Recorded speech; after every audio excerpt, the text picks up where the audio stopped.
Houston police say 17-year-old Joseph Harrell and 19-year-old Zy'Nika Woods followed Truong 24 miles from a bank to a shopping center last month to rob her of the envelope of cash she withdrew. Investigators say Woods drove while Harrell approached Truong, body slammed her, and ran back to the car with the $4,200. Teen confesses to paralyzing woman in Houston robbery and jailhouse phone calls.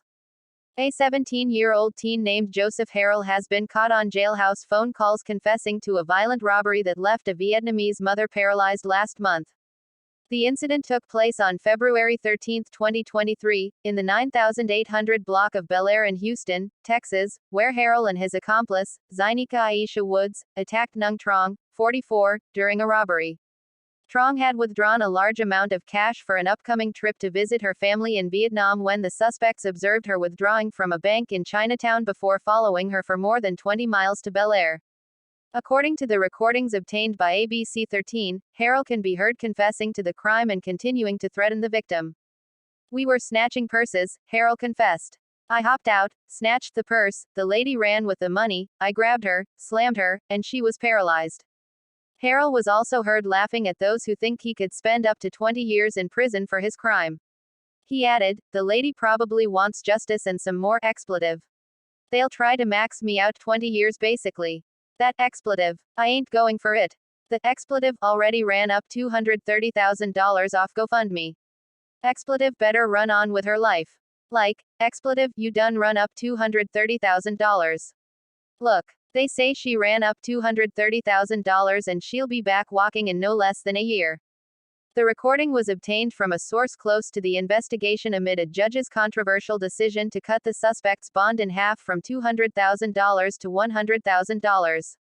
Harrell, who was also charged in a separate robbery that took place more than a week later, also had his bond lowered from $40,000 to $30,000 for that case.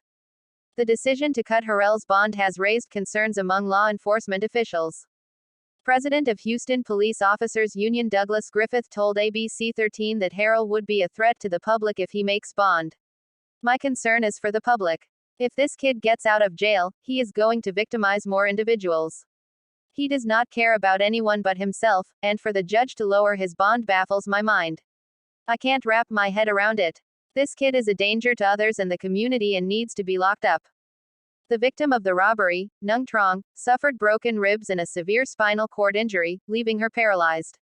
Harrell's accomplice, Zy'Nika Ayesha Woods, was also arrested and charged with robbery. Woods was handed a $50,000 bond. In summary, the case of Joseph Harrell has raised concerns about the justice system and the safety of the community. The controversial decision to cut his bond has left law enforcement officials worried about the possibility of Harrell victimizing more individuals if he is released. The victim of the robbery, Nhung Truong, suffered a severe spinal cord injury that left her paralyzed, and the suspects have shown no remorse for their actions. It remains to be seen what steps will be taken to ensure justice for Truong and prevent similar incidents from happening in the future.